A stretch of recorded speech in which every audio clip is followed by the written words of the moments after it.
Good morning, coaches. Today, I'm going to show you a little bit about some of the breakdowns that we do in our dribble drive as we are now on day 4.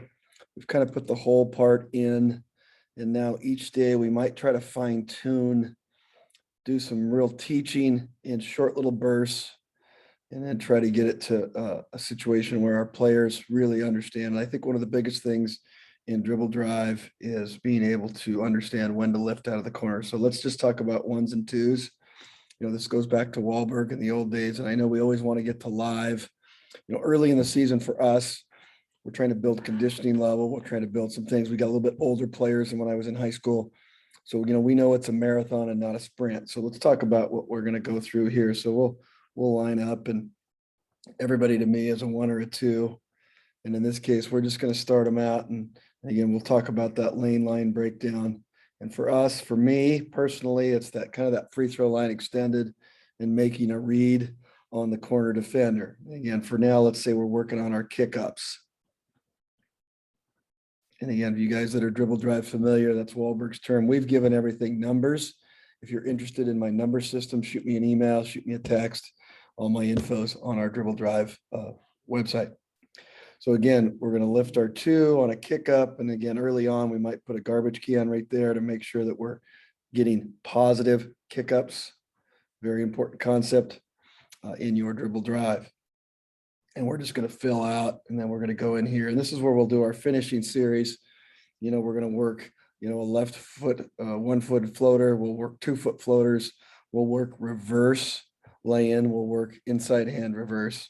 And again, this is where you kind of want to determine a little bit, you know, what kind of players you have, who you're going to let shoot the 1 foot floater, who you're going to encourage the 2 foot floater, and so forth. So we'll go 1s and 2s. And then at some point in that 1s and 2s, whether it's the first week or second week, I know there's always discussion about when I introduce the drops, but I wanted to show it anyway. We come down in here, and now we're talking about, you know, we're getting stopped. And again, to me, that drop zone is very, very big, very, very wide.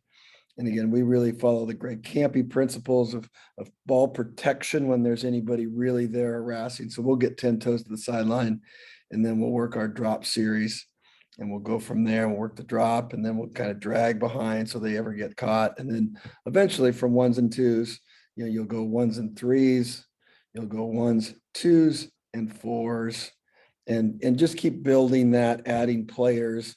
There might be something particular that your team's doing. I think one of the early things is patience in the corners. That's something that you really have to constantly remind players of. And I think the best thing you could do is explain to them why, you know, give them the why, understanding if I lift too early out of the corner, you know, if I start to lift as the 1 is attacking, you know, X2 comes with me. And that's really important. I know it's a basic point, but it's something you got to hit all the time.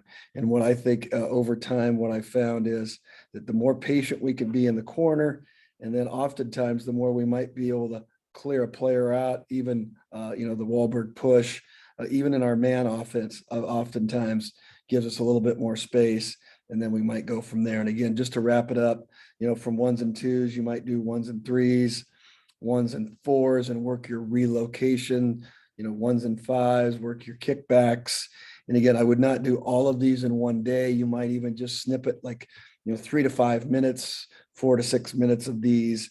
And then maybe by the time you're going the next week, you're adding 1, 2s, and 4s, working the relocates. You know, you're working your 1s, 2s, you know, even 3s, and then 4s where you're adding 4-man drills where you're working on your window 3s. But again, just a breakdown. I'm going to slowly start doing this. It's day 4. So I won't overwhelm them, but I really think it's important we teach our younger players patience in the corners as we start to get closer and closer to that November start and an October scrimmage or 2. Good luck, coaches.